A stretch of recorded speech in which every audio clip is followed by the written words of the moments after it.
ये आकाशवाणी का सागर केंद्र है, फ्रीक्वेंसी मॉड्यूलेशन 102.6 मेगाहर्ट्ज पर। आइए सुनते हैं ये भेंटवार्ता। इस भेंटवार्ता का विषय है पुस्तक और पुस्तकों के पाठ। इस भेंटवार्ता में लेखक और भारत गणराज्य के राष्ट्रपति के पूर्व ओएसडी रहे डॉक्टर कन्हैया त्रिपाठी जी से बातचीत कर रहे हैं दीपक निषाद। तो आइए सुनते हैं ये भेंटवार्ता। नमस्कार श्रोताओं, स्वागत करते हैं आपका इस भेंटवार्ता में। आज हमारे साथ बातचीत करने के लिए इस भेंटवार्ता में जुड़े हैं, आप बेहद खास मेहमान हैं इस भेंटवार्ता से जुड़ने के लिए। आप हैं डॉक्टर कन्हैया त्रिपाठी जी। आपका हम परिचय दे दें, आप भारत गणराज्य के राष्ट्रपति के पूर्व ओएसडी रह चुके हैं और वर्तमान में डॉक्टर हरि सिंह गौर केंद्रीय विश्वविद्यालय सागर के यूजीसी एचआरडीसी में पदस्थ हैं। इसके साथ ही साथ आप अयोध्या के doctor Ram Manohar Lohia socio economic policy and development study centre के एडजंक्ट प्रोफेसर के रूप में आपको आमंत्रित किया गया है। और जिस खास विषय पर हमने आपको आमंत्रित किया है बातचीत करने के लिए, वो बेहद महत्वपूर्ण है। और उससे पूर्व आपके बारे में हम बता दें कि आपकी 30 से अधिक पुस्तकें संपादित व लिखित हैं। तो आप समझ गए होंगे श्रोता कि हम आज जिस विषय के बारे में बात करने जा रहे हैं वो है पुस्तकों को पढ़ना। यानी अभी जो कोविड-19 को लेकर के तमाम परिस्थितियां निर्मित हुई हैं, उसमें खास एक शक्ल है जिसे आप पूरा कर सकते हैं और अपने आप को किताबों से जोड़ सकते हैं, किताबों से दोस्ती कर सकते हैं। तो किताबों के साथ आपका संबंध कैसे मधुर हो, कैसे आपकी नजदीकी किताबों से बढ़े, इसके क्या तार्किक और वैज्ञानिक पक्ष हो सकते हैं और किन पुस्तकों को पढ़ा जाना बहुत जरूरी है, इन तमाम विषयों पर बातचीत करने के लिए डॉक्टर कन्हैया त्रिपाठी जी हमारे साथ आज जुड़े हुए हैं। सर, आपका हम बहुत बहुत स्वागत करते हैं अपने इस भेंटवार्ता में। बहुत बहुत धन्यवाद दीपक जी, और श्रोताओं को भी बहुत बहुत नमस्कार। जी। और हम आपको बता दें कि जैसा कि हमने पूर्व में ही बताया कि पुस्तकों का हमारे जीवन में बहुत महत्व होता है। एक इंसान के व्यक्तित्व को रचने और गढ़ने में पुस्तकें अपनी बहुत अहम भूमिका निभाती हैं। तो सबसे पहले डॉक्टर कन्हैया त्रिपाठी जी, आपसे हम जानना चाहेंगे कि हमारे जीवन में, एक आम इंसान के जीवन में पुस्तकों का क्या योगदान होता है, पुस्तकें हमारे जीवन को बनाने में कितनी महत्वपूर्ण होती है।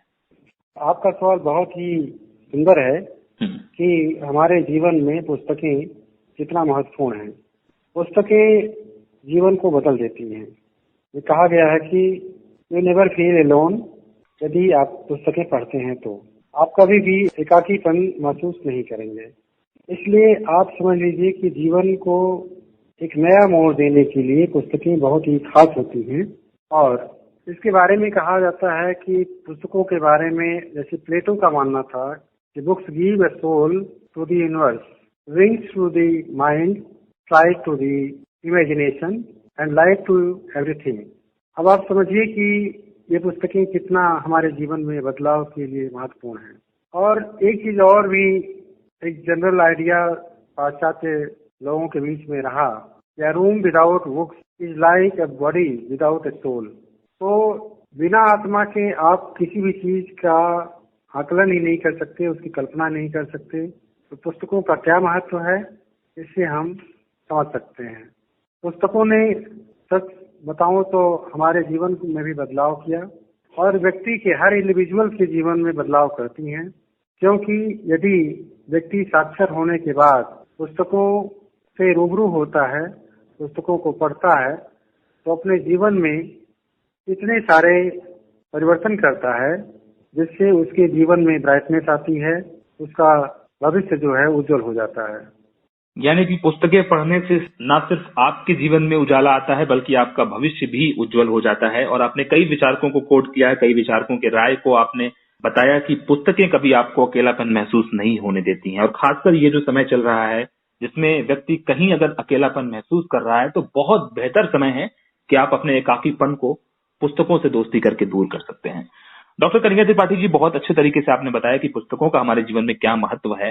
अब आगे हम आपसे जानना चाहेंगे कि पुस्तक बहुत से लोग पढ़ने की कोशिश करते हैं, तो क्या इसका कोई वैज्ञानिक और सैद्धांतिक पक्ष भी है, कोई दृष्टिकोण इसका है कि पुस्तकों को किस तरीके से हम ज्यादा उसके सैद्धांतिक पक्ष को समझ के अच्छे तरीके से उसके मूल्य को, उसके विषय वस्तु को हम आत्मसात कर सकें? आपका क्या दृष्टिकोण है इस विषय पर? दीपक जी, बहुत अच्छा सवाल आपका है और मुझे बहुत खुशी हो रही है कि आप इतने गंभीर विषय पर हमसे बात कर रहे हैं। पुस्तकें बदलाव इस तरीके से करती हैं कि जीवन ही पूरा बदल जाता है। बाल गंगाधर तिलक ने कहा था कि पुस्तकें जहाँ भी होंगी वह स्वर्ग बन जाएगा। इसके अलावा थोरो का मानना था कि पुराने कपड़े पहनो तथा नई पुस्तकें खरीदो। अब आप समझ लीजिए कि कितनी गंभीर बात थोरो कहता था कि कपड़े भले ही आपके पुराने हों, लेकिन अगर नई पुस्तकें आपके जीवन में आती हैं तो आपको कुछ नया चीज दे जाएंगी। और इसी तरीके से टॉलस्टॉय कहता था कि बुरी पुस्तकों का पढ़ना जहर पीने के समान है। तो आप समझ लीजिए कि जो पुस्तकें हैं उन पुस्तकों के बीच में भी आपको अच्छी पुस्तक की तलाश होनी चाहिए। जहाँ तक सैद्धांतिक प्रश्न है आपका, तो राजनीति सिद्धांत की क्लासिक अर्थात कालजयी रचनाओं की पुनर्व्याख्या एवं पुनर्मूल्यांकन अध्ययन हेतु आवश्यक है, यह टेरेंस बॉल कहता है।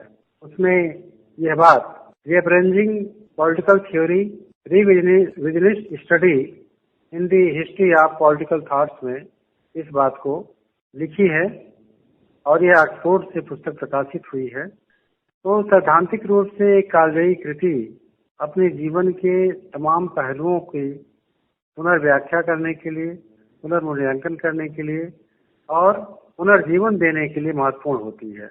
इटालो काल्विनो कहता है कि एक कालजयी रचना वह है जो हर बार पढ़ने पर एक नई बात कहती है। और आप देखेंगे कि आप अगर जीवन में बहुत सारी पुस्तकों का अध्ययन किए होंगे, रामचरितमानस, गीता, इन पुस्तकों को आप पढ़िए तो क्या आपको नहीं लगता है कि अब की बार जो मैं पढ़ा हूँ या पढ़ी हूँ तो एक नई बात मिल गई। ये हमारे पुस्तकों की बहुत ही सुंदर सैद्धांतिक पक्ष हैं जो नए नए तरीकों को, नई नई चीजों को हमारे सामने प्रस्तुत करती है। दूसरी बात यह है कि टॉरेंस बॉल पुनः कहता है कि एक बार जब पुस्तक सार्वजनिक क्षेत्र में पहुंच जाती है तो वह अपना जीवन प्राप्त कर लेती है। तो आप ये समझिए कि मनुष्य के जीवन की प्राप्त करने के साथ साथ पुस्तकों को भी एक जीवन मिलता है अगर वो मनुष्य के संपर्क में आती है। तो इस तरीके से मेरा यह मानना है कि पुस्तकें बहुत ही अहम हैं और उन्हें उसी तरीके से हमें जीवन में मित्र बना करके रखना चाहिए। लेकिन सबसे महत्वपूर्ण यह होता है कि इसकी आर्ट ऑफ रीडिंग क्या है, हम किस तरीके से पढ़ रहे हैं पुस्तक को जी। क्या इंफॉर्मेशन के लिए हम पढ़ रहे हैं या अंडरस्टैंडिंग के लिए पढ़ रहे हैं।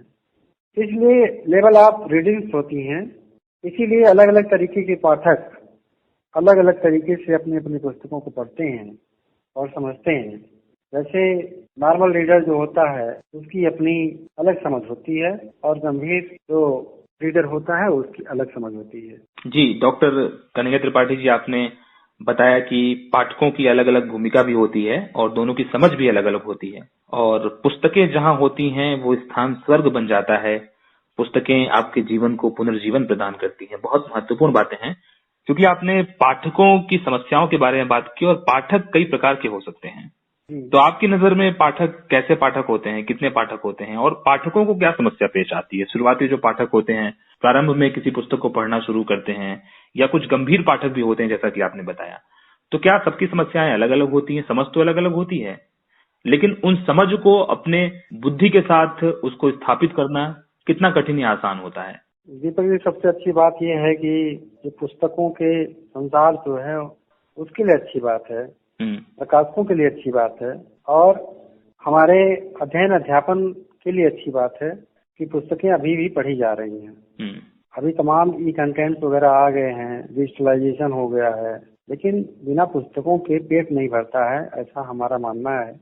लेकिन सबसे अच्छी बात यह है कि जो पाठक होता है, एक नॉर्मल पाठक होता है, एक बहुत ही सीरियस रीडर होता है। अब आप देखते होंगे कि विश्व पुस्तक मेले में लोग जाते हैं तो विश्व पुस्तक मेले में तमाम स्टॉल लगे होते हैं। उन तमाम स्टॉल पर जाकर के लोग पुस्तकों को देखते हैं। आप उनकी साइकी को समझिए। कुछ पाठक बहुत ही गंभीर होता है, वो कंटेंट देखते ही समझ जाता है, कंटेंट देख करके ही समझ आता है कि इसमें क्या क्या है। लेकिन नॉर्मल पाठक जो होता है वो उसके भीतर बहुत सारे उसके गुण होते हैं। जैसे वो कंटेंट देखता है, उसकी पढ़ने की स्टाइल होती है, फॉर्मेट होता है, फीचर ऑफ ऑर्गेनाइजेशन होता है। ये सारी चीजें हैं जो कि एक पाठक के भीतर होती हैं।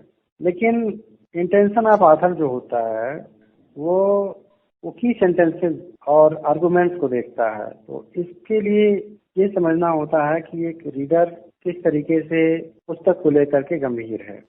आप देखे होंगे कि बहुत ही सस्ती पुस्तकें जो कि अधकचरा ज्ञान को फैलाती हैं, तो उन पुस्तकों को आप देखिए, और कुछ गंभीर पुस्तकें हैं उनको आप देखिए, जैसे स्टोरीज है, एपिक्स है, ट्रेजेडी है, प्लेज है, पोएम्स हैं। इससे होंगे, आप इसकी कल्पना करिए। दूसरी बात, इसकी कल्पना करिए कि हिस्टोरिकल फैक्ट्स जो हिस्ट्री के रीडर्स हैं वो किस तरीके के होंगे। वो देखेगा कि हिस्टोरिकल फैक्ट्स क्या है, थियरीज ऑफ हिस्ट्रीज क्या है, और यूनिवर्सल चीजें इसमें क्या हैं। तो इस तरीके की चीजें होती हैं। दूसरी चीजें होती हैं जैसे बायोग्राफी है, ऑटोबायोग्राफी है, इस तरह के पाठक होते हैं। लेकिन कुछ टेक्निकल चीजें हैं, जैसे आप देखेंगे कि इंजीनियरिंग का जो छात्र है वो किस तरीके का पाठक होगा, मैथमेटिक्स का छात्र है वो किस तरीके से साइंस को किस तरीके से समझता होगा, या जो दर्शन का एक अध्येता है वो किस तरीके से दर्शन को देखता है। तो कंटेंट, स्टाइल और उसके जो पैरामीटर्स हैं उसके पढ़ने के, वो सब महत्वपूर्ण होते हैं। लेकिन इन सारी चीजों को लेकर के तमाम पाठकों में अपने भीतर खुद एक कंफ्यूजन चलता है, तो समझने की जरूरत होती है। तो जिस तरीके का लेखक होता है वो समझता है कि हाँ, हमें किस तरीके के पाठक की जरूरत है। जैसे आप टेलीविजन में आप देखेंगे कि टीआरपी के लिए बहुत सारे सीरियल्स और फिल्म और बहुत सारे न्यूज चैनल्स काम कर रहे हैं। उसी तरीके से पुस्तकों की दुनिया है, इसको लोग समझते हैं और इसको लेकर कंफ्यूज भी होते हैं और उससे एक रास्ता भी निकाल लेते हैं। जी, पाठक जो होता है वो पढ़ने का रास्ता निकाल लेता है और वो समझता है कि उसे किस चीज की डिमांड है, किस चीज की उसे आवश्यकता है, उसके अनुसार वो पुस्तकों को तय करता है। इसमें डॉक्टर कन्हैया त्रिपाठी जी, एक आम पाठक जो शुरुआत करता है, प्रारंभिक स्तर पर है और पुस्तकों को पढ़ना चाहता है, पुस्तकों को सरल तरीके से पढ़ भी ले, समय की भी बचत हो जाए और पुस्तक की जो आत्मा है, जो मुख्य विषय वस्तु है, उसे वो समझ भी जाए। किस तरीके से पढ़ने की शैली को आप ज्यादा महत्व देते हैं या उस तरह की शैली ज्यादा वैज्ञानिक कही जा सकती है? आप अपने अनुभव से हमारे श्रोताओं को कुछ बताइए। देखिए, समझने की बात यह है कि कोई इस तरह की शैली तो अभी पूरी दुनिया में स्थापित नहीं हो पाई है। लेकिन आप देखेंगे कि मार्क्स जो है वो अपने पूरे जीवन को एक लाइब्रेरी में दे देता है। दूसरे, हमारे यहाँ जो रामचरितमानस की रचना हुई थी, तुलसीदास जी स्वयं नाना प्रकार के ग्रंथों का, नाना प्रकार के धर्म पुराण, आगम निगम, उपनिषद, बहुत सारे आख्यानों को उन्होंने पढ़ा। हमारे पास गुरुकुल की परंपरा रही है, तो उन लोगों के यहाँ जो श्रवणी परंपरा थी, श्रुतियों के माध्यम से लोग बहुत सारी चीजें जान लेते थे, कथाओं के माध्यम से जान लेते थे। लेकिन अब जमाना बदल गया है। नए प्रौद्योगिकी और सूचना तकनीकी के जमाने में पढ़ने की शैलियां विकसित हो रही हैं, डिजिटलाइजेशन हो रहा है, नए नए तरीके ढूंढे जा रहे हैं, किस तरीके से कम समय में बहुत सारी चीजों को हम पढ़ लें और समझ लें। अब महत्वपूर्ण यह है कि जो हमारे पब्लिकेशंस के दूसरे माध्यम हैं या जो राइटर्स हैं, वो किस तरीके की कोशिश कर रहे हैं। अब पाठक ये सोचता है कि लेखक क्या इसमें प्रूव करना चाहता है, लेखक हमें किस तरीके से कन्विंस करना चाहता है। तो जो एजम्पशन होता है और बहुत सारी, और दूसरी चीज मैं बताऊंगा कि लैंग्वेजेस को लेकर के बहुत सारे प्रॉब्लम्स हैं। जैसे एक हिंदी पाठक है और एक तमिल पाठक है या अंग्रेजी का पाठक है, इन तीनों में फर्क होगा। ये छोटी छोटी चीजें हैं जिसको लेकर के एक पाठक बहुत ही बेचैन रहता है। बेचैनी उसकी ये रहती है कि हम अन्य भाषाओं में लिखे गए साहित्य को या दर्शन को, वहाँ के विज्ञान को हम किस तरीके से पा सकेंगे।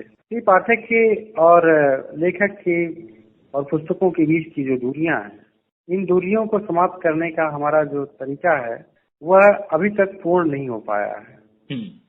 तो इसके लिए जो एक पाठक, नया पाठक है जो विज्ञान प्रौद्योगिकी से जुड़ा हुआ है, और भी दो चार प्लेटफॉर्म है, पुस्तकें मंगा ले रहा है।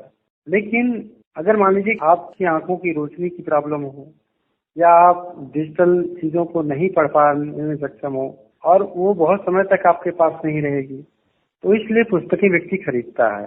तो जो आपने प्रश्न किया उसके जवाब में मैं यही कहना चाहूंगा कि पाठक कोई न कोई आवश्यकता अनुसार चीजों का अनुसरण कर लेता है, उसको अपने अनुसार ढाल लेता है और कुछ नई चीजें समझने की कोशिश करता है। पाठक जो है अपनी आवश्यकता अनुसार चीजों को ढाल लेता है और पाठक भी लगातार नवाचार करता रहता है पढ़ने की शैली में, और इसकी कोई स्थापित परिभाषा आज तक स्थापित नहीं हो पाई है दुनिया भर में, आपने ऐसा बताया। डॉक्टर त्रिपाठी जी, परिभाषा का मैं ये कहना चाहूंगा कि स्थापित परिभाषाएं जो दी गई हैं वो सब पर लागू नहीं होती है। जी, सब पर लागू नहीं होती है, लागू नहीं हो सकती। उसका कारण ये है कि अगर मान लीजिए कि हम सबको एक चश्मे से देखना चाहेंगे तो यह संभव ही नहीं है, क्योंकि पाठक की अपनी अपनी रुचि होती है, उसके अंतस की आवाज होती है, उसकी अंतर प्रेरणा होती है, उसके आधार पर वह अपने साहित्य को, अपने संस्कृति को और अपने समाज को समझता है और उसी अनुसार वो पुस्तकों का चयन करता है। ये मेरा कहना है। जी। डॉक्टर त्रिपाठी जी, आपने बीच में ये भी बात की कि डिजिटलीकरण का दौर आ गया और डिजिटलीकरण के दौर के बाद एक खतरा भी महसूस किया गया, कहीं ऐसा ना हो कि पुस्तकालय जो है सूनी हो जाएं। तो आपसे ये हम जानना चाहेंगे कि डिजिटलीकरण के दौर के बाद पठन पाठन की जो पूरी प्रक्रिया थी उसमें एक तेजी आई है या हमारा पाठक वर्ग डिजिटल प्लेटफॉर्म को लेकर ज्यादा उत्साहित हो गया है? नहीं, ऐसा नहीं है। पुस्तकें और लाइब्रेरी ये दोनों हमारे जीवन से जाने वाली नहीं है, क्योंकि अभी भी बहुत सारी दुनिया की आबादी ऐसी है जो कि इलेक्ट्रॉनिक माध्यमों से जुड़ नहीं पाई है। देश के बहुत सारे जिलों में, बहुत सारे गांवों में बिजलियां नहीं गई हैं और बहुत सारी आबादी इससे अछूती है। वहां पर छोटे छोटे पुस्तकालय उनके जीवन के लिए एक वरदान है। तो मेरा यह मानना है कि पुस्तकें तो नहीं जाएंगी, न ही लाइब्रेरी खत्म होगी। डिजिटलाइजेशन ने जरूर हमारे दायरे को बढ़ा दिया है। जिनकी पहुंच है वह इन तकनीकी चीजों का अपने जीवन में लाभ उठा पाएंगे, और जो लोग अभी तक इसकी पहुंच से दूर हैं वह लोग जब उस पहुंच में आ जाएंगे तो वो लोग भी लाभ लेंगे। लेकिन इसमें से तीनों चीजें जो है अपना अपना महत्व रखती हैं, और एक पाठक के लिए महत्व रखती हैं, और एक नेशन स्टेट में जो उसकी जीडीपी जीएनपी है उसको मैं यूँ कहूँ कि GNE एजुकेशन को लेकर के, जो हमारी ग्रॉस नेशनल एजुकेशन है उसको लेकर के ये एक बड़ा चमत्कार है। उसमें सुधार की गुंजाइश है। जी। उसमें अपग्रेडेशन होगा, वो बढ़ेंगी चीजें। डिजिटलीकरण ने यानी पुस्तक पाठन के दायरे को बढ़ाया है, और बढ़ाएंगी, ऐसा आपका मानना है, और आने वाले समय में और बढ़ाएंगे भी। एक आपसे प्रश्न और हम करना चाहेंगे डॉक्टर त्रिपाठी जी कि बहुत सारी पुस्तकें हमारे आसपास हैं, और आपने शुरू में ही ये बात स्थापित की कि उन पुस्तकों में से सही पुस्तक का चुनाव करना भी बहुत महत्वपूर्ण है। आपने प्लेटो को भी कोट किया कि अगर आप गलत पुस्तकों को पढ़ रहे हैं तो यानी आप वो जहर पीने के समान है। तो एक पाठक जो कंफ्यूज्ड भी है, जिसके पास आप जितना व्यापक अनुभव नहीं है, या एक गंभीर पाठक जितना उसके पास अनुभव नहीं है, तो वो अच्छे पाठक के रूप में अपने आप को कैसे विकसित करे, और एक किताब को पढ़ने की क्या प्रक्रिया हो सकती है, किन चरणों से गुजर करके वो किताब को पूरा पढ़े? देखिए, ये तो रुचि का मामला है। अगर रुचि होगी तो व्यक्ति पढ़ेगा, रुचि नहीं है तो नहीं पढ़ेगा। तो सीधी सी बात है। पुस्तकों को लेकर के एक पाठक के भीतर रुचि कैसे जगाई जाए, इसके लिए हमारे सरकार को सोचना होगा। हमारे पाठ्यक्रमों में इसके कुछ अभ्यास के, कुछ शिक्षकों के लिए कुछ ट्रेनिंग की व्यवस्था होनी चाहिए कि वह अपने विद्यार्थियों के बीच में किस तरीके से रुचि पैदा करे पर पुस्तकों को पढ़ने के लिए। तो ये तो हमारे जो शिक्षक हैं उनका दायित्व है, जो अपने विद्यार्थियों के बीच में। अब मैं दूसरी बात ये कहना चाहूंगा कि जो व्यक्ति विद्यालय नहीं जाता है वो पढ़ उड़ करके बाहर निकल चुका है, वो भी पुस्तकें पढ़ता है। एक पान बेचने वाला व्यक्ति, एक ट्रेन में चलने वाला टीटी, और एक हवाई जहाज में चलने वाला जो यात्री है, वो भी अपने साथ पुस्तकें लेकर के चलता है और वो पढ़ता है। तो ये मूलतः मेरी बात ये है कि रुचि का मामला है। और जहाँ तक चुनाव की बात है तो सबसे महत्वपूर्ण होता है उसका अपना वातावरण। अगर एक अच्छे वातावरण में किसी की परवरिश हो रही है, किसी अच्छे पाठक और किसी अच्छे राइटर और किसी अच्छे व्यक्ति से अगर उसका संसर्ग है तो वह व्यक्ति अच्छी पुस्तकों का भी चयन कर लेगा, ये मेरा मानना है। महत्वपूर्ण यह है कि हमारे जो समाज में लोग हैं वह अपने आचार व्यवहार और अपने जीवनचर्या को एक श्रेष्ठ जीवन के रूप में, एक उदाहरण के रूप में प्रस्तुत करें। अब ऐसा हो नहीं पाता है, हर गांव में तो एक महामानव पैदा नहीं होगा। तो 2-4 गांव में मैं ये मानता हूँ कि अगर 2-4 गांव के भीतर कोई एक महामानव है तो लोग उसके संपर्क में रहें, उसने क्या पढ़ा लिखा है, उसने क्या अपने जीवन में सोचा है, उसके आचार व्यवहार किस तरीके से रहे हैं, उसको भी सीखे व्यक्ति, और उन लोगों से यह कोशिश करे कि उसे क्या पढ़ना चाहिए, इसके बारे में भी परामर्श लेता रहे। तो निश्चित रूप से एक अच्छी अभिरुचि और अच्छे पाठक हमें देश में मिलेंगे। निश्चित रूप से अच्छा पाठक होने के लिए आपको सही मार्गदर्शन मिलना भी बहुत जरूरी है और सही लोगों के संपर्क में आप रहिए ताकि वो आपको सही तरीके से गाइड कर सकें, बता सकें कि ये पुस्तकें, इस तरह की विषय वस्तु अच्छे हो सकते हैं, उपयोगी हो सकते हैं। और पूरी तरीके से ये व्यक्ति के रुचि का मामला है, ऐसा आपका कहना है। तो आपके माध्यम से हम श्रोताओं के लिए जानना चाहेंगे कि कुछ कालजयी रचनाओं के बारे में, कृतियों के बारे में हमें बताइए ताकि श्रोता ये समझ सकें कि इन कृतियों को पढ़ना कितना जरूरी है, जिन्हें हम बोल सकते हैं कि must read kind of books. बिल्कुल, मेरा ये मानना है कि जैसे होमर की इलियड और ओडिसी, इसको आप देखें। ओल्ड टेस्टामेंट ये एक अच्छी कालजयी कृति है। इस तरीके से वार एंड पीस, प्लेटो का जो डायलॉग्स है, द रिपब्लिक, सिम्पोसियम, अरिस्टोटल के वर्क्स हैं, तो उन्होंने बहुत सारे हमें एथिक्स, पॉलिटिक्स, इन सारी चीजों पर कालजयी कृतियां दी हैं।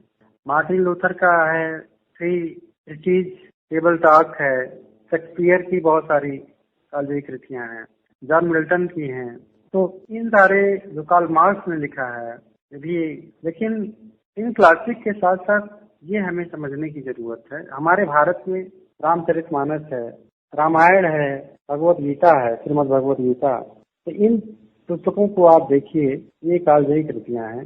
अभी आधुनिक संदर्भों में मैं अगर कहूँ तो हिंद स्वराज एक पुस्तक है गांधी जी की, वो भी बहुत ही महत्वपूर्ण कालजयी कृति के रूप में स्थापित हुई है। लियो टॉलस्टॉय ने war and peace, Anna Karenina, what is art, ये सब पुस्तकें लिखी हैं। तो महत्वपूर्ण यह है कि हम खुद कितना जिज्ञासु हैं, ठीक है, कालजयी कृतियों के बारे में। भारतीय जो वांग्मय हैं उन्हें हम कालजयी कृतियों के रूप में ही देख सकते हैं। कालिदास की जो पुस्तकें हैं, अभिज्ञान शाकुंतलम, इनको हम देखें तो ये निश्चित रूप से कालजयी कृति के रूप में ही हमें मिलती है।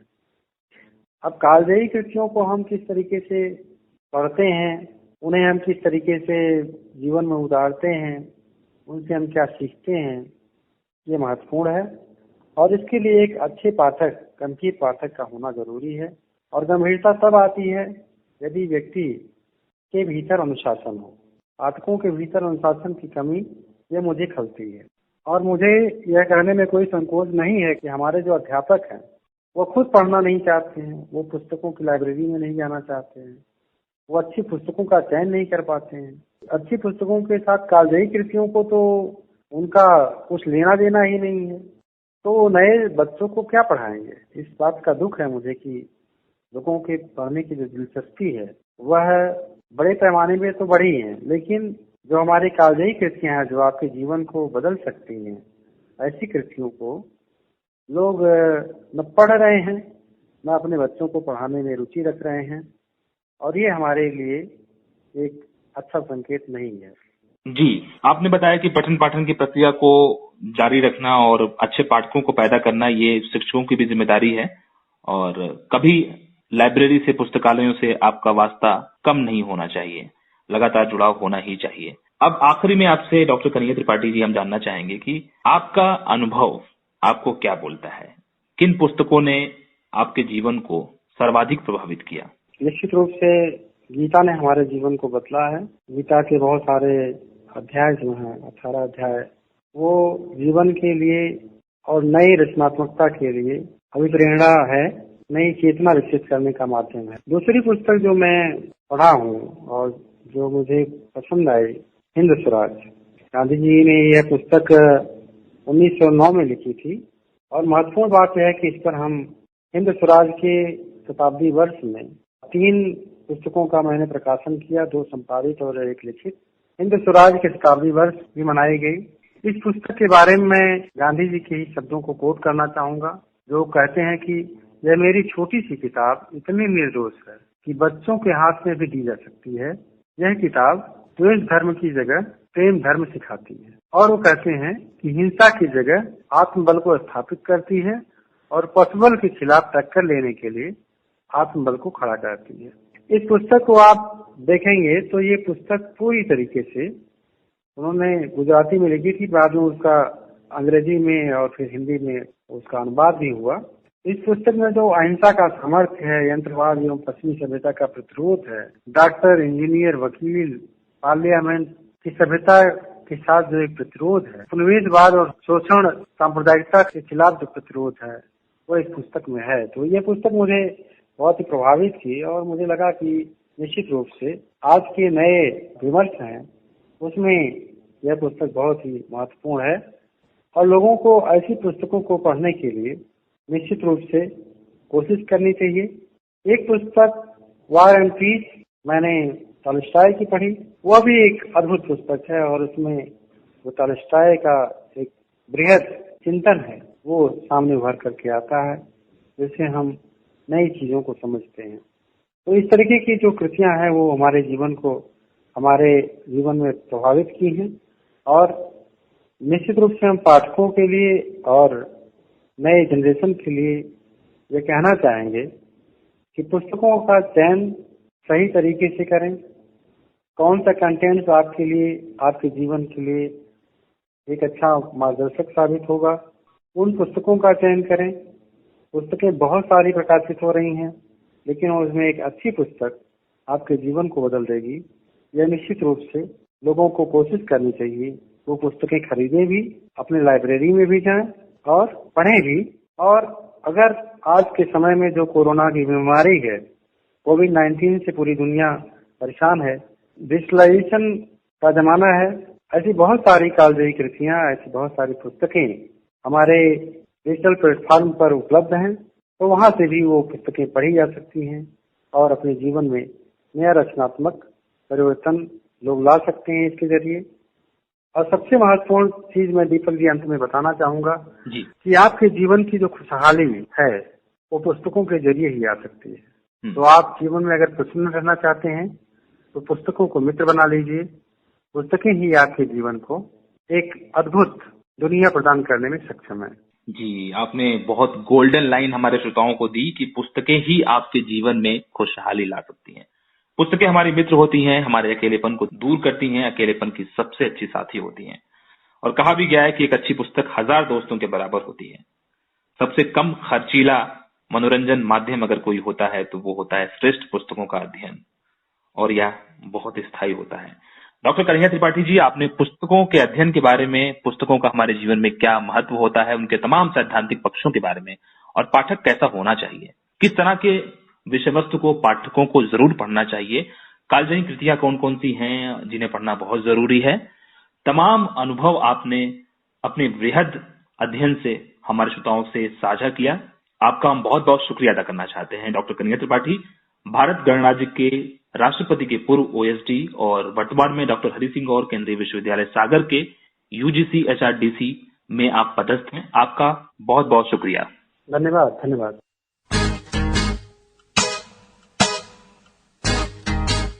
नमस्कार श्रोताओं, स्वागत करते हैं आपका इस भेंट वार्ता में। और हमने पुस्तक पढ़ने की कला के ऊपर, शैली के ऊपर, सैद्धांतिक वैज्ञानिक पक्ष के ऊपर चर्चा की थी। उसी चर्चा को आज हम आगे बढ़ाएंगे और पहले भाग से आज हम दूसरे भाग की तरफ आगे बढ़ते हैं और बात करते हैं आज पुस्तकों के बारे में, पुस्तकों को पढ़ने से मिलने वाले सुख के बारे में। क्या पुस्तक पढ़ना भी हमें सुख प्रदान करता है? बहुत सारे ऐसे मुद्दे हैं और इन सारे मुद्दों पर बातचीत हम शुरू करेंगे आज। और आपको बता दें कि इस विषय पर बातचीत करने के लिए हमारे बीच जो मेहमान आज हैं वो बेहद खास मेहमान हैं। आपका नाम है डॉक्टर कन्हैया त्रिपाठी। आप भारत गणराज्य के राष्ट्रपति के पूर्व ओएसडी रह चुके हैं और वर्तमान में डॉक्टर हरि सिंह गौर केंद्रीय विश्वविद्यालय सागर के यूजीसी एचआरडीसी से संबद्ध हैं। इसके साथ ही साथ आप डॉक्टर राम मनोहर लोहिया अवध विश्वविद्यालय अयोध्या के doctor Ram Manohar Lohia socio economic policy and development studies centre के एडजंक्ट प्रोफेसर के रूप में भी आमंत्रित हैं। डॉक्टर कन्हैया त्रिपाठी जी, आपका हम बहुत बहुत स्वागत करते हैं आकाशवाणी के इस भेंट वार्ता से जुड़ने के लिए। धन्यवाद दीपक जी।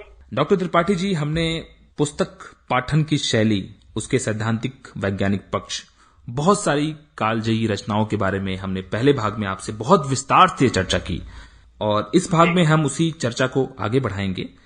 और आपने पुस्तक पढ़ने से मिलने वाले सुख के बारे में बात की थी कि पुस्तक पढ़ने को भी हम हैप्पीनेस से जोड़ सकते हैं, सुख से जोड़ सकते हैं। तो इसके बारे में थोड़ा सा हमारे श्रोताओं को आप और विस्तार से बताइए कि पुस्तक पढ़ना भी, खासकर इस खाली समय में जब हम लॉकडाउन में हैं, कोविड-19 का प्रकोप चारों तरफ है, तो इसका इस्तेमाल हम अपने आप को सुख प्रदान करने में कैसे कर सकते हैं? देखिए, हैप्पीनेस जो है वो हमारे जीवन का एक अभिन्न अंग है। और दीपक जी, मैंने पिछली बार भी बताया था कि जीवन में अगर हैप्पीनेस की इच्छा है तो निश्चित रूप से हमें पुस्तकों के समीप रहना चाहिए। लेकिन इसकी परेशानियां यह हैं कि आपकी रुचि किस तरीके की पुस्तकों को पढ़ने में है। मेरा आशय उन पुस्तकों से है, जैसे कि बहुत सारे पाठक ऐसे भी होते हैं जो एक अलग फोबिया में जीते हैं, एक अलग तरीके की जिंदगी जीते हैं। तो ऐसे पाठक कुछ ऐसी भी पुस्तकों को चयन कर लेते हैं जिसको पढ़ करके उनके जीवन में खुशी नहीं आती है, बल्कि उनके दिशा में, उनके जीवन में बहुत सारा अनचाहा परिवर्तन होने लगता है। और यह आश्चर्यजनक पहल जो है वो सरकारें करती है।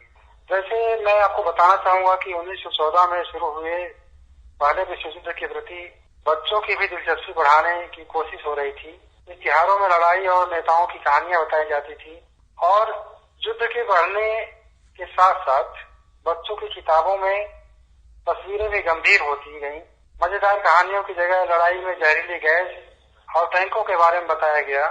तो ऐसी पुस्तकें युद्ध के समय में राज्य करते रहे हैं। और आप देखेंगे कि भारत में भी नक्सल, सांप्रदायिकता और आतंकवाद की किताबें बहुत सारी बिक रही हैं। तो बात यह है कि हैप्पीनेस इन पुस्तकों को पढ़ करके आएगी कहाँ से? जब आपका दिमाग डाइवर्ट हो जाएगा, आप बिल्कुल अलग दिशा में सोचने लगेंगे, तो ऐसी पुस्तकें जो है वो हैप्पीनेस नहीं देती। लेकिन अगर उनकी जगह एक अच्छी पुस्तक पढ़ी जाए, जैसे पंचतंत्र की कहानियां अगर आप पढ़ेंगे तो उसमें कुछ नई चीजें मिलेंगी। उपनिषद की कुछ कहानियां पढ़ेंगे तो उसमें आपको जीवन जीने की और जीवन को बेहतर करने की शैली मिलेगी। तो इस तरीके की हैप्पीनेस किन पुस्तकों में है, यह महत्वपूर्ण होता है। और इसके लिए पाठक को बहुत ही संजीदा तरीके से सोचने की जरूरत होती है। कोई भी पुस्तक उठा करके पढ़ना तो ठीक है, लेकिन अगर वो आपके दिमाग में परिवर्तन कर दी तो इस परेशानी को भी समझना चाहिए। इसलिए पाठक और पुस्तक के बीच का जो रिश्ता है वो बहुत ही नाजुक होता है मेरे समझ से, और इस नाजुकता को समझने की जरूरत होती है। और इसको हमारा शिक्षक, हमारे जो माता पिता हैं, वह लोग ही दूर कर सकते हैं कि हमारे बच्चे क्या पढ़ रहे हैं, कैसे पढ़ रहे हैं, किन चीजों में उनकी रुचि हो रही है। कहीं वो ऐसी पुस्तकों के साथ तो नहीं जुड़ गए हैं जो पुस्तकें उनके जीवन को बदल देंगी। तो ऐसे में हमारे परिवार और हमारे समाज का दायित्व है कि अपने बच्चों को अच्छी पुस्तकें हाथ में दें, और राज्य का दायित्व है कि वह जो भी पुस्तकें प्रकाशित हो रही हैं उसके बारे में एक पड़ताल भी रहनी चाहिए कि पुस्तकें किस प्रकार की पब्लिश हो रही हैं और वो पाठकों के बीच में जाकर क्या परिवर्तन करेंगी। जानकारी के लिए नक्सलिज्म, सांप्रदायिकता, आतंकवाद को समझना तो ठीक है, लेकिन जब ये मानसिक रूप से विकृति पैदा करती हैं पुस्तकें, तो यह जहर बन जाती हैं। तो ये सबसे बड़ी समस्या है हमारे पठन पाठन के बीच में। सुख को छीनने का और हैप्पीनेस को छीनने का एक माध्यम बन जाती है पुस्तकें। तो इन चीजों को भी हमें समझने की आवश्यकता है। जी, बहुत अच्छी बात आपने डॉक्टर कन्हैया त्रिपाठी जी आपने बताई कि पाठक और पुस्तक के बीच में जो रिश्ता होता है बहुत नाजुक रिश्ता होता है, और आपकी थोड़ी सी लापरवाही या थोड़े से विवेक का प्रयोग न करने की वजह से आप गलत पुस्तकों की तरफ भी जा सकते हैं और सुख की बजाय आपको दिमागी तनाव भी मिल सकता है। इसलिए जरूरी है कि जिन पुस्तकों का आप चयन कर रहे हैं बहुत सूझबूझ के साथ करें और आपको ये तय करना पड़ेगा कि आपको पुस्तक पढ़ने का दृष्टिकोण क्या है, किस नजरिए से और किस लक्ष्य को हासिल करने के लिए आप पुस्तक को पढ़ना चाहते हैं। बहुत ही सुंदर तरीके से आपने इस चीज की जानकारी हमारे श्रोताओं तक पहुंचाई। इसके अलावा आपसे इसमें हम और जानना चाहेंगे कि पुस्तकें सबकी पहुंच में भी नहीं है। कई बार ऐसा होता है कि हमें जो पुस्तकें मिलती हैं हम उस पुस्तक को ही पढ़ने लगते हैं और उसमें ही हम अपनी मनचाही खुशी तलाशने की कोशिश करते हैं, जबकि हम जब पुस्तक पढ़ते पढ़ते उसके अंतिम पृष्ठ तक जाते हैं तो हमें लगता है कि हमने कुछ हासिल ही नहीं किया या जिस सोच के साथ हमने उसको पढ़ने की शुरुआत की थी उसकी पूर्ति नहीं हुई। तो ये जो खाई है, कहीं पाठक खो ना जाए कंटेंट के बीच में, विषय वस्तुओं के बीच में, पुस्तकें सबकी पहुंच में हो और जिस तरह की विषय वस्तु हम पढ़ना चाहते हैं वो विषय वस्तु हमें मिले, तो इस खाई को कैसे हम पाट पाएं, इसके बारे में हमें क्या बताएंगे आप? देखिए, इसके लिए अच्छे प्रोडक्शन की जरूरत होती है और अच्छी पुस्तकें तो मिलने का माध्यम यह है कि हम किन लोगों के संसर्ग में रहते हैं, इसकी चर्चा मैं पहले भी कर चुका हूँ जी। लेकिन खाइयां जो हैं वो पाठकों और पुस्तकों के बीच में यूं बढ़ती जा रही हैं कि हमारा जो सोशियो इकोनॉमिक कल्चरल जीवन का फलसफा है उसको पुस्तकें कभी कभी पूर्ण कर देती हैं, कभी कभी अपूर्ण करती हैं। तो मेरा मानना यह है कि अगर पुस्तकों के साथ जो तादाद में है वो पॉजिटिव सेंस के साथ जाता है तो निश्चित रूप से ये खाई दूर हो सकती है। हमारे जो पब्लिशर्स हैं वो जिन पुस्तकों को प्रकाशित करते हैं उसके कंटेंट्स बहुत महत्वपूर्ण होते हैं। कंटेंट्स जिस तरीके से एक पाठक के भीतर अपनी जगह बना लेते हैं ये बहुत ही माइक्रो ऑब्जर्विंग होती है और यह कोई बहुत ही मैच्योर व्यक्ति ही समझ पाता है जो पुस्तकों को बहुत ही तसल्ली के साथ पढ़ता है। अब बर्नार्ड शॉ जो था वो कहता था कि विचारों के युद्ध में पुस्तकें ही हथियार हैं। अब जहाँ पर आइडियोलॉजी के लेवल पर पुस्तकों को एक हथियार के रूप में देखा जा रहा है तो आप समझ सकते हैं कि ये पुस्तकें किस तरीके से हमारे जीवन में और हमारे कंटेंट्स में एक नए दृष्टिकोण के साथ हमारे साथ जुड़ती है। तो महत्वपूर्ण बात यह है कि पुस्तकों के कंटेंट्स जो तैयार हो रहे हैं वो सरकारें अपने अपने हिसाब से तैयार करवाती हैं।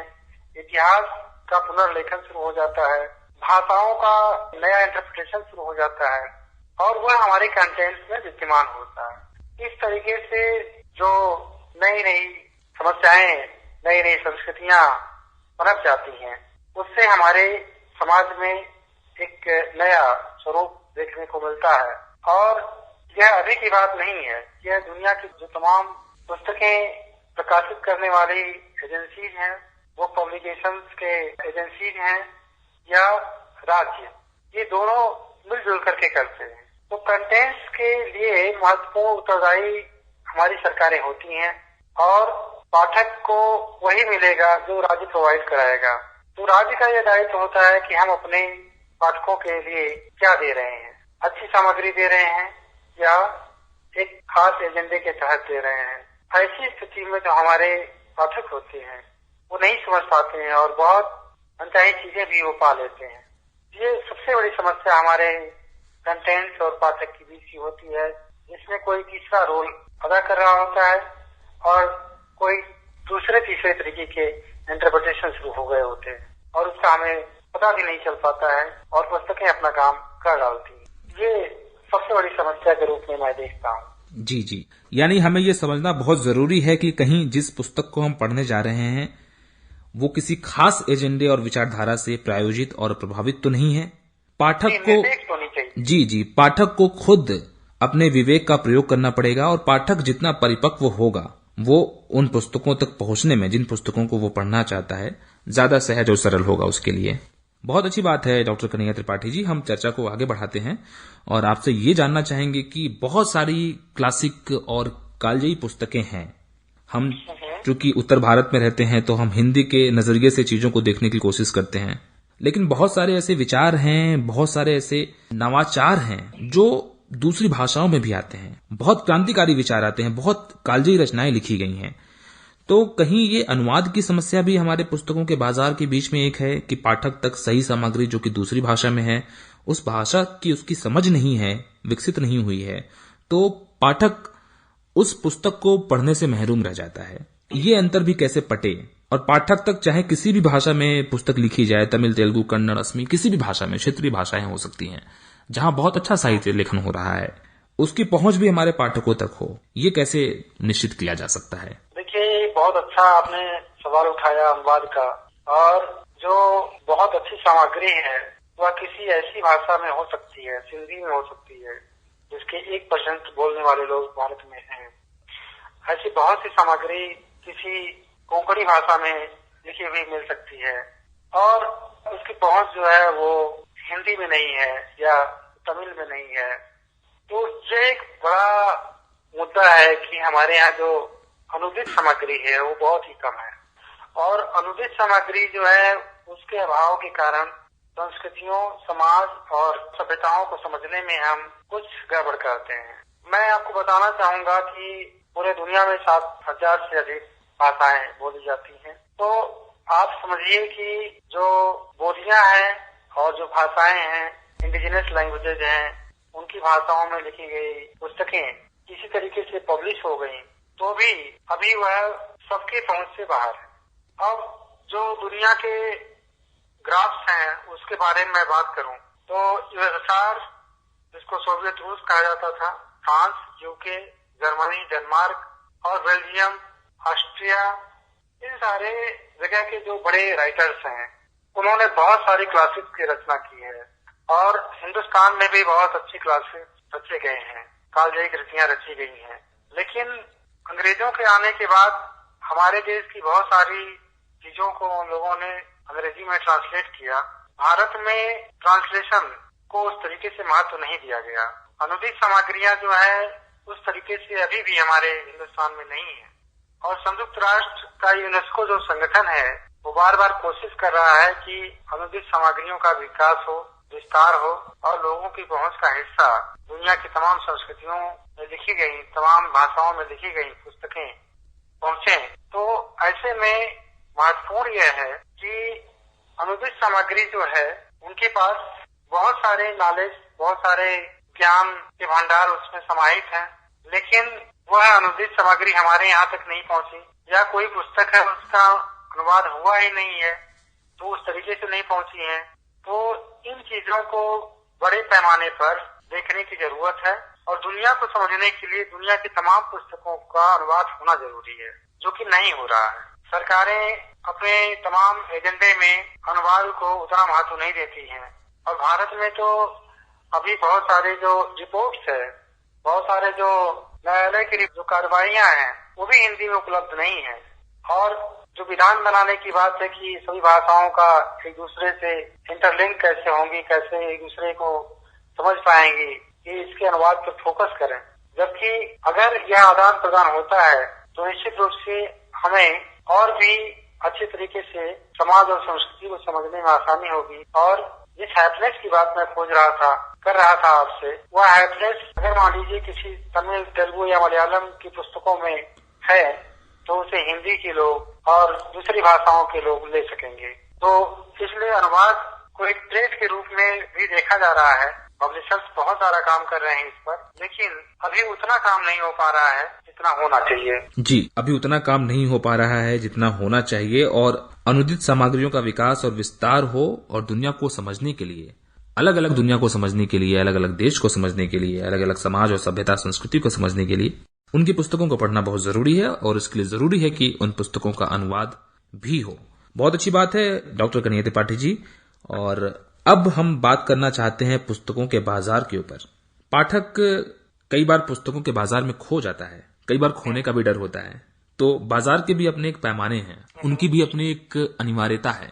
बाजार और प्रकाशक पुस्तकों को पढ़ने के लिए पाठक को कैसे सहजता प्रदान कर सकता है ताकि पाठक खोए भी ना और उसे आनंद की भी अनुभूति हो? ये दोनों काम एक साथ कैसे साधे जा सकते हैं, क्या कहना है आपका? दीपक जी, पुस्तकों के पंख होते हैं, वह अपने पाठकों का चयन कर लेती हैं पुस्तकें और पुस्तकें लोगों के पहुंच में आ ही जाती हैं। यह आपका अच्छा सवाल है जो बाजार को लेकर के आपने बात की। तो अब आप आज के संदर्भ में अगर बात करें तो नई सूचना तकनीकी का जिस तरीके से विकास हुआ है उसी तरीके से विकास बाजार ने भी अपने तरीके से किया है और बाजार की संस्कृति में पुस्तकों को किस तरीके से ढाला है, यह आप नए प्रोडक्ट्स को लेकर के समझ सकते हैं। बाजार की संस्कृति जो होती है वह बहुत ही हिंसक भी होती है और बहुत ही हमारे जीवन को सुचारू बनाने के लिए भी होती है, लेकिन उसको मैं हिंसक इसलिए कह रहा हूँ क्योंकि व्यापार जो होता है वो हमेशा प्रॉफिट पर आधारित होता है। ऐसे में बाजार ऐसी बहुत सारी पुस्तकों को भी लेकर के हमारे सामने पुस्तकों को लाती हैं, जिससे कि हमारा पाठक उसमें खो जाता है। आपने सही बात की कि पुस्तकों के भी बाजार की पहुंच जो है पाठकों के जीवनचर्या को, पाठकों की सोच को बिल्कुल भुला दी है। तो ऐसे में मेरा यह मानना है कि बाजार की जो संस्कृति है वह जहां पाठकों के खोने की बात हम समझ रहे हैं, वहीं पर वही बाजार पाठकों को तलाशने का भी काम कर रही है, क्योंकि उन्हें तो मुनाफे से मतलब है। और इसीलिए हम देखते हैं कि बहुत सारे ऐसे प्रोडक्ट्स हमारे पब्लिशर्स लेकर के आते हैं जो हमारी कल्पना से बाहर की चीजें होती हैं, और हम ये मानते हैं कि ये तो नई चीज इस पब्लिशर द्वारा लाया गया। आप देखेंगे कि अभी हाल ही में इरफान खान की मृत्यु हुई है, और पान सिंह तोमर जो मूवी उन्होंने बनाई 7-8 साल में, तो इरफान एक इंटरव्यू में कहते हैं कि पान सिंह तोमर पर जो गूगल में हमने सर्च किया तो कुछ मिला ही नहीं, तो हमें हैरत हुई। लेकिन पब्लिशर जिस तरीके से फिल्म इंडस्ट्री ने पान सिंह तोमर को खोज लिया, उसी तरीके से बाजार किसी नए चीज को खोज कर लाती है और वो अपने पाठकों को देती है। इस बात को भी हमें समझने की जरूरत है। इसलिए बाजार की संस्कृति जहाँ एक तरफ मुनाफे से हिंसा करती है और हिंसा के लिए वह आरोपित होती है, उसी के साथ साथ वही बाजार पाठकों को कोई नई सामग्री दे करके उसकी हैप्पीनेस को बढ़ा देती है। तो इसलिए मेरा यह मानना है कि बाजार की संस्कृति ने जहाँ एक तरफ पाठकों को बहुत सारे खर्च के लिए विवश किया है और कुछ उल जलूल पुस्तकें भी मार्केट से खरीदने पर पाठक विवश हो जाते हैं, क्योंकि जो चमक है, जो रौनक है, वो पुस्तकों की कुछ ऐसी भी ढेरी है हमारे हिंदुस्तान और दुनिया भर में, जिसको आप कहेंगे कि वह पाठकों के बीच में जा करके उनको अराजक बना रही हैं, उनको गुमराह कर रही हैं। ऐसी पुस्तकें भी पहुंच जाती हैं बाजार में, और चूंकि मुनाफे के लिए बाजार इस तरीके से करती हैं, लेकिन कुछ कालजयी कृतियों का, कुछ नई पांडुलिपियों का, कुछ पांडुलिपियों का अगर प्रकाशन उसी बाजार द्वारा किया गया जी, तो वह हमारे लिए हितकारी हो जाता है। जी। बहुत अच्छी बात है, आपने ये बताया कि पाठक के खोने का डर तो होता ही है, लेकिन साथ ही साथ बाजार की और प्रकाशक की ताकत भी होती है कि वो अपने पाठकों को खोज लेता है। तो हमें दोनों पक्षों को समझना बहुत जरूरी है, और ये बहुत सकारात्मक पक्ष है बाजार का भी, इसे भी हम नजरअंदाज नहीं कर सकते हैं। इसके अलावा डॉक्टर कन्हैया त्रिपाठी जी, आपसे हम ये जानना चाहेंगे कि पाठ्यक्रम में भी पुस्तकों की पढ़ाई होती है। एक जो प्रिस्क्राइब्ड सिलेबस होता है जिसे हम पढ़ते हैं, बच्चों को स्कूलों में पढ़ाया जाता है, पाठ्यक्रम की पुस्तकें और बहुत सारी पारंपरिक पुस्तकें भी होती हैं। दोनों के बीच में भी अंतर होता है, और क्या दोनों के बीच में अंतर संबंध भी आपको दिखाई पड़ता है, या दोनों के बीच में ये जो अंतर है, ये अंतर बना रहना भी जरूरी है? क्या अंतर है, ये हम समझना चाहते हैं। पुस्तकों के पाठ की संस्कृति तो बहुत ही आसान भी है और दुरूह भी है। आसान इस तरीके से है कि रुचि की पुस्तकें प्रकाशित हों, और जिसकी बात मैंने की पहले की अनुदित सामग्री अगर आती है तो उससे हमें बहुत सारे नई चीजों को जानने समझने का मौका मिलेगा। जैसे मैं आपको बताना चाहूंगा कि भारत में टैगोर, गांधी, लेनिन, गोर्की और एच.सी. चट्टोपाध्याय, इन लोगों के ही पुस्तकों का ट्रांसलेशन हुआ, इन्हीं लोगों का अनुवाद किया गया। और यूएसएसआर के कुछ लेखक हैं जिनमें लेनिन, स्टालिन, गोर्की, ख्रुश्चेव, पुस्किन, इन सारे लोगों के तलिस्ट आए। इन लोगों की पुस्तकें ज्यादा मात्रा में अनुदित हुई। इसी तरीके से दुनिया के तमाम देशों के बहुत सारे लेखकों की पुस्तकें अनुदित की गई। तो पाठ की संस्कृति तब विकसित होती है जब हम एक अच्छे पाठक की तरह अच्छी रुचि की सामग्री हमें मिल जाती है। और सबसे अच्छी बात यह होगी कि अगर इन सारी सामग्रियों को हम अपने पाठ्यक्रम का हिस्सा बना लें। परेशानी ये होती है कि इन बड़े राइटर्स की बहुत सारी चीजों को हम अभी भी अपने पाठ्यक्रम का हिस्सा नहीं बना सके हैं, और न ही पारंपरिक पुस्तकों में उन्हें हम शामिल कर सके हैं। तो एक महत्वपूर्ण बात ये मैं बताना चाहूंगा कि भारत में तक्षशिला और नालंदा जैसी बड़ी लाइब्रेरी हमारे यहाँ रही है और इससे हम समझ सकते हैं कि और दुनिया के आकर्षण का केंद्र भी रही, जिसे किसी समय में जला दिया गया। निश्चित रूप से हमारे हिंदुस्तान में, हमारे भारत में अच्छे पाठकों की संख्या रही है। लोग पढ़ते थे, लोग समझते थे, लेकिन अभी भी ऐसी बहुत सी आबादी है जो कि पढ़े लिखे लोगों की नहीं है और वह लोग अगर पढ़ लिख लेंगे और इन पुस्तकों के करीब पहुंचेंगे तो उन्हें एक नई दुनिया का और एक नए रहस्य बोध मिलेंगे। तो इसके लिए जरूरी यह है कि हमारा जो शासन प्रशासन है, हमारी दुनिया की जो पॉलिसीज है, वो इस तरीके की तैयार की जाए जो कि पाठक और पुस्तक के बीच में अंतर संबंध और प्रगाढ़ बनाने की कोशिश करें।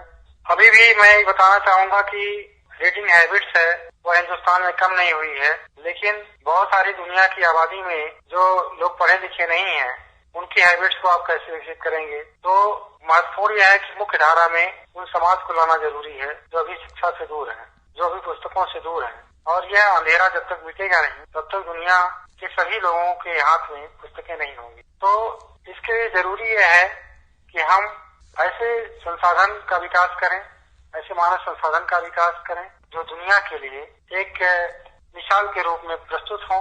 और इसके लिए यह जरूरी है कि हमारी जो पॉलिसीज हो, हमारे दुनिया के तमाम स्टेट्स में जो पॉलिसीज हो, वह पुस्तक केंद्रित हो, यानी बुक सेंट्रिक अगर हमारी पॉलिसीज बनेगी तब जाकर के हम ह्यूमन बीइंग में पुस्तकों को अस्थायी रूप दे सकेंगे। जी, बहुत महत्वपूर्ण बात आपने बताई कि जो हमारी नीतियां हैं, नीतियों को भी पुस्तक केंद्रित होने की जरूरत है और समाज के मुख्य धारा में ऐसे पाठकों को लाने की जरूरत है जो समाज की मुख्य धारा से कटे हुए हैं और पुस्तकों का उन तक पहुंच नहीं है या उनकी पहुंच पुस्तकों तक नहीं है। ये भी बहुत जरूरी है। इसके लिए पठन पाठन का स्तर बढ़ाने के साथ साथ शिक्षा का स्तर बढ़ाना भी बहुत जरूरी है।